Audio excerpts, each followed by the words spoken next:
Assalamualaikum warahmatullahi wabarakatuh.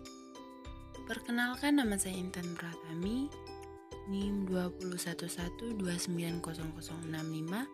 Saya dari kelas 3B Tadris Bahasa Indonesia, Universitas Islam Negeri Fatmawati Bengkulu, dengan mata kuliah morfologi. Ibu dosen pembimbing yaitu Ibu Dina Putri Juni Astuti. Baik, di sini kita akan membahas mengenai prefix. Setelah kita membahas mengenai afiksasi bahasa Indonesia, selanjutnya kita akan membahas mengenai prefix. Apa sih prefix itu? Contohnya yaitu pada prefix ber. Awalan ber memiliki beberapa macam perubahan, yaitu bel dan ber. Perubahan tersebut tergantung pada kata dasarnya. Aturan perubahan prefix ber dan penggunaannya seperti di bawah ini. Yang pertama yaitu untuk menyatakan kepunyaan, berdasi, betato, beruang. Yang kedua yaitu untuk menyatakan penggunaan, seperti pada kata bersepeda, berkacamata. Dan yang ketiga yaitu untuk menyatakan kegiatan, seperti pada kata berkarya, bertelur, bekerja. Dan yang keempat yaitu untuk menyatakan jumlah, seperti pada kata berlima, bertiga. Dan yang kelima yaitu untuk menyatakan suasana hati, seperti pada kata bersukaria dan berbahagia. Sedangkan prefix di, imbuhan di membuat kata dasar yang awalnya aktif menjadi pasif, kebalikan dari imbuhan me. Contoh, di plus peluk, diveluk, PS mi plus peluk, memeluk. Diveluk artinya menerima pelukan, sedangkan memeluk artinya melakukan tindakan peluk. Prefix ke. Awalan ke tidak mempunyai bentuk perubahan khusus, namun prefix ke memiliki makna yang menyatakan urutan, seperti pada kata ke-1, kedua, ketiga, keempat, dan seterusnya. Prefix ter. Imbuhan ter membentuk kata pasif, fungsinya sama dengan imbuhan di, yang juga membentuk kata kerja pasif. Selain kata kerja pasif, imbuhan ter juga membuat makna seperti kata di bawah ini, yaitu yang pertama untuk menyatakan keadaan, seperti pada kata tertutup, terbuka, dan terkunci. Yang kedua yaitu menyatakan sifat, seperti pada kata terbaik, terhebat, tersohor. Yang ketiga yaitu menyatakan ketidaksengajaan, seperti pada kata terambil, terbawa, dan tertinggal. Yang keempat yaitu menyatakan kegiatan yang terjadi secara tiba-tiba, seperti pada kata terlempar, tertawa, dan terjatuh.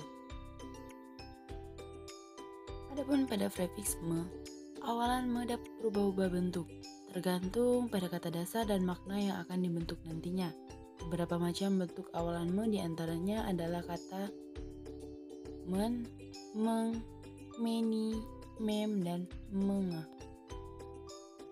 Perubahan bentuk me akan membuat makna-makna yang berbeda dalam satu kata dasar. Agar lebih jelas, coba lihat contoh di bawah ini. Pada kata menanam atau tanam, menyiram atau siram, mengesampingkan yang berasal dari kata samping, mempertahankan yang berasal dari kata tahan. Kata yang dikurung adalah kata dasarnya, sedangkan yang tidak dikurung adalah kata yang sudah menerima imbuhan. Prefix beran.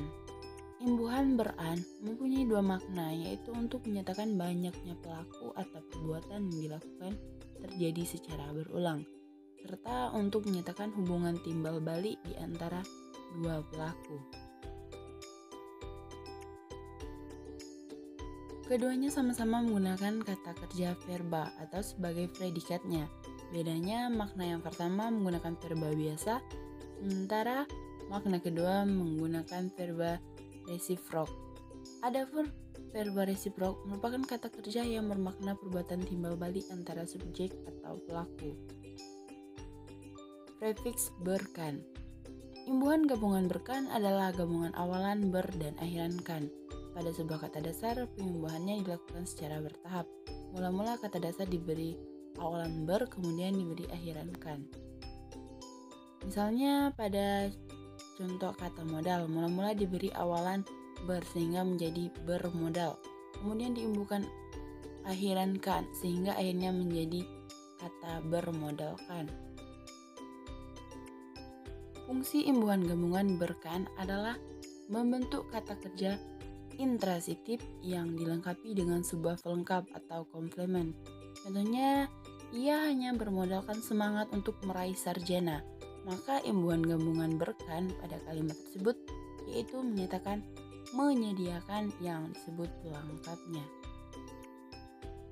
Adapun pada prefiks mekan, imbuhan mekan memiliki makna sebagai berikut. Yang pertama yaitu melakukan pekerjaan untuk orang lain. Contohnya, ayah membelikan adik mainan baru. Dan yang kedua, menyebabkan atau membuat jadi contoh.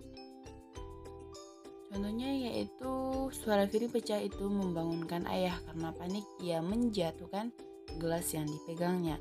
Dan yang ketiga, melakukan perbuatan, yaitu contohnya orang itu memukul tongkat ke mejaku. Kata menangis dalam kalimat A adalah kalimat intransitif atau tidak berobjek, sedangkan kata menangisi dalam kalimat B menjadi kalimat tersebut harus memiliki objek atau transitif.